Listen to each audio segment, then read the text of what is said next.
ये है एंटार्क्टिका, जो सदियों से इंसानों की पहुंच से दूर और उनके लिए एक बहुत बड़ी मिस्ट्री रहा है। चाहे वो ब्लड वाटरफॉल्स हों, मिस्टीरियस एनिमल्स हों, अंडरग्राउंड लेक्स हों या बर्फ के नीचे दबे हुए शहर हों, एंटार्क्टिका के बारे में कई ऐसी मिथ्स और मिस्ट्रीज हैं जिनका आज भी सुराग नहीं लगाया जा सका। एंटार्क्टिका दुनिया का वो अकेला कॉन्टिनेंट है जहाँ कोई इंसान नहीं रहता, क्योंकि यहाँ पर टेम्परेचर -90 डिग्री सेल्सियस तक चला जाता है। इसके साथ साथ यहाँ पर 300 किलोमीटर/आवर की स्पीड से बर्फ के तूफान भी आते हैं। इसी तरह एंटार्क्टिका दुनिया का सबसे ड्राई कॉन्टिनेंट भी है, इतना ड्राई कि आपको शायद ये जानकर हैरत होगी कि इसे डेजर्ट भी कहा जाता है, क्योंकि यहाँ पर सिर्फ 51 मिलीमीटर बारिश होती है। इस सब के बावजूद पिछले कई 100 साल से बहुत से कंट्रीज एंटार्क्टिका का कंट्रोल लेने की कोशिश कर रहे हैं। एंटार्क्टिका का ये मैप देखें, इस हिस्से को फ्रांस क्लेम करता है, इस पार्ट को नॉर्वे क्लेम करता है, ऑस्ट्रेलिया इस सारी राइट साइड को क्लेम करता है। इसी तरह ब्रिटेन, चिली, अर्जेंटीना और न्यूजीलैंड भी एंटार्क्टिका के कुछ हिस्सों को क्लेम करते हैं। लेकिन आखिर इसकी वजह क्या है? बर्फ की इस तह के नीचे आखिर ऐसा क्या है कि दुनिया की सुपर पावर्स इसका कंट्रोल लेना चाहती हैं? आज हम सॉल्व करने जा रहे हैं एंटार्क्टिका की कुछ मिस्ट्रीज, और साथ ही में हम इसकी भी खोज लगाएंगे कि एंटार्क्टिका को असल में डिस्कवर किसने किया था। और आखिर में हम ये भी देखेंगे कि इस बर्फ के नीचे आखिर ऐसे क्या राज छुपे हैं जिन्हें दुनिया की सुपर पावर्स जानती हैं और इसीलिए वो एंटार्क्टिका का कंट्रोल लेना चाहती हैं।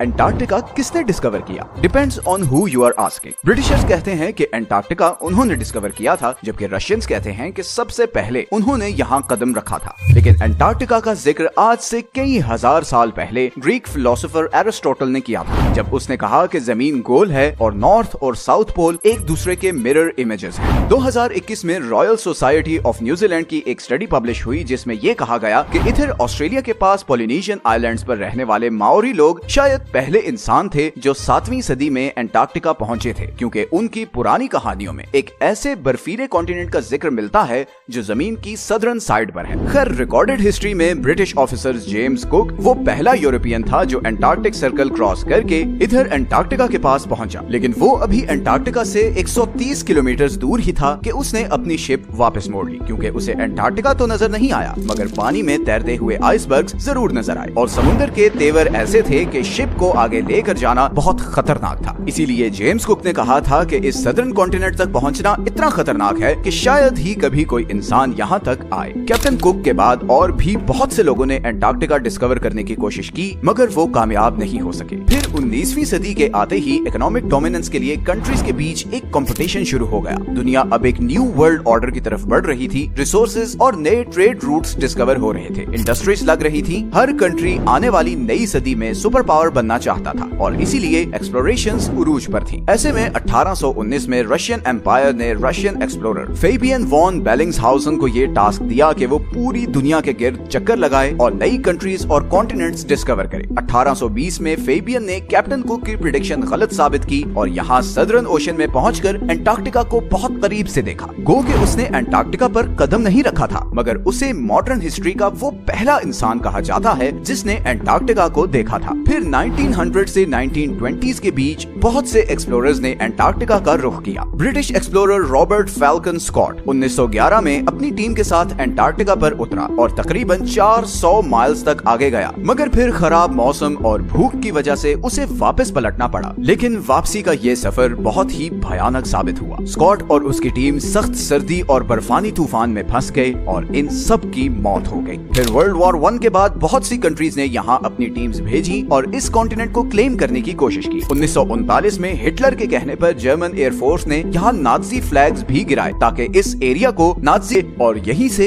फिर एंटार्क्टिका के बारे में मिस्टीरियस डिस्कवरीज होना शुरू हुई। सबसे पहली और बड़ी मिस्टीरियस डिस्कवरी ये है कि किसी जमाने में एंटार्क्टिका पर बर्फ नहीं बल्कि घने जंगल थे। इंपीरियल कॉलेज ऑफ लंदन के साइंटिस्ट्स के मुताबिक उन्हें यहाँ फॉसिलाइज्ड वुड मिली, जिससे पता चलता है कि करीबन 90 मिलियन ईयर्स पहले एंटार्क्टिका एक गर्म कॉन्टिनेंट था जहाँ पर घने जंगल होते थे। इसके अलावा उन्हें यहाँ कुछ ऐसे इंसेक्ट्स के फॉसिल्स भी मिले जो सिर्फ गर्म इलाकों में होते हैं। एंटार्क्टिका के बारे में दूसरी बड़ी और मिस्टीरियस डिस्कवरी ये थी कि इस 3 किलोमीटर की बर्फ के नीचे 400 लेक्स हैं, जिनका अपना ही इकोसिस्टम है। वहाँ पर ऐसे ऐसे समुद्री जानवर हैं जो पूरी दुनिया में कहीं नहीं होते, जैसे ये बड़े बड़े स्पाइडर्स और सी थ्रू जेलीफिश। ये बर्फ के नीचे एक अलग ही दुनिया है। इसी तरह अंटार्कटिका पर एक और चीज जिसने बहुत से एक्सप्लोरर्स को बहुत सालों तक पजल किए रखा, वो ये खूनी चश्मे हैं। मैकमर्डो की वैली में ये वाटरफॉल ऐसे है जैसे बर्फ से खून निकल रहा हो। मगर हाल ही में साइंटिस्ट्स ने ये डिस्कवरी की है कि इस वाटरफॉल का सुर्ख रंग इसलिए है क्योंकि इस चश्मे को एक बहुत ही सॉल्टी लेक से पानी आता था, जिस पर अब कई 100 फुट बर्फ पड़ चुकी है और वो लेक एटमॉस्फेयर से बिल्कुल कट ऑफ है। इस पानी में बहुत ज्यादा आयरन है और इसीलिए जब ये पानी चश्मे में आता है तो ऑक्सीजन और धूप की वजह से पानी में मौजूद आयरन ऑक्सीडाइज होता है और उसका बिल्कुल जंग जैसा कलर हो जाता है। अंटार्कटिका के बारे में तीसरी सबसे बड़ी मिस्ट्री और कॉन्स्पिरेसी ये है कि इस बर्फ के नीचे कोई एंशिएंट सिविलाइजेशन है। बहुत से लोगों ने ये क्लेम किया है कि यहाँ पर एलियन स्पेस शिप्स भी देखी गई हैं। 2016 में गूगल अर्थ पर अंटार्कटिका में बहुत सी अनयूजुअल एक्टिविटीज रिकॉर्ड की गई हैं। कॉन्स्पिरेसी थ्योरिस्ट्स जहाँ इन्हें एलियन यूएफओज कहते रहे, वहीं बहुत से पॉलिटिकल एक्सपर्ट्स के नजदीक ये अमेरिका और दूसरे कंट्रीज के सीक्रेट एयर ऑपरेशंस हैं जो वो अंटार्कटिका में कर रहे हैं। और यहीं पर आता है अंटार्कटिका का वो हिडन पॉलिटिकल फ्रंट जिससे बहुत कम लोग अवेयर हैं। जहां बाकी पूरी दुनिया दूसरे जियोपॉलिटिकल इश्यूज में उलझी हुई है, वहीं अमेरिका, चाइना और सोवियत यूनियन अग्रेसिवली अंटार्कटिका पर एक्सपेडिशंस भेज रहे हैं। इनफैक्ट चाइना ने तो वहां अपने मल्टीपल रिसर्च स्टेशन सेटअप किए हैं। 1959 की अंटार्कटिक ट्रीटी के मुताबिक कोई भी कंट्री अंटार्कटिका में साइंटिफिक इन्वेस्टिगेशंस कर सकता है, बस उसे इन स्टडीज का रिजल्ट सब कंट्रीज के साथ शेयर करना होंगे। 1992 में यूएस जियोलॉजिकल डिपार्टमेंट के सर्वे में ये डिस्कवरी सामने आई कि अंटार्कटिका में 500 बिलियन बैरल्स के नेचुरल गैस और ऑयल के रिजर्व्स हैं, लेकिन चाइना और ये दूसरे कंट्रीज इस ऑयल और गैस के लिए अंटार्कटिका में इंटरेस्टेड नहीं है। बल्कि हाल ही में अंटार्कटिका में बहुत ही बड़ी क्वांटिटी में नियोडिमियम, प्रेसियोडिमियम, टर्बियम और डिस्प्रोसियम जैसे रेयर अर्थ मिनरल्स के रिजर्व्स डिस्कवर हुए हैं। ये वो मिनरल्स हैं जो सारी इलेक्ट्रॉनिक डिवाइसेस में यूज होते हैं और क्योंकि दुनिया का फोकस अब ऑयल और गैस से हटकर इलेक्ट्रॉनिक डिवाइसेस को पावर करने वाले एनर्जी रिसोर्सेज की तरफ जा रहा है, तो इन मिनरल्स की डिमांड ऑयल और गैस से भी ज्यादा है। इलेक्ट्रिक कार्स और आयन बैटरीज ही अब फ्यूचर हैं और फ्यूचर को कंट्रोल करने की ये रेस ही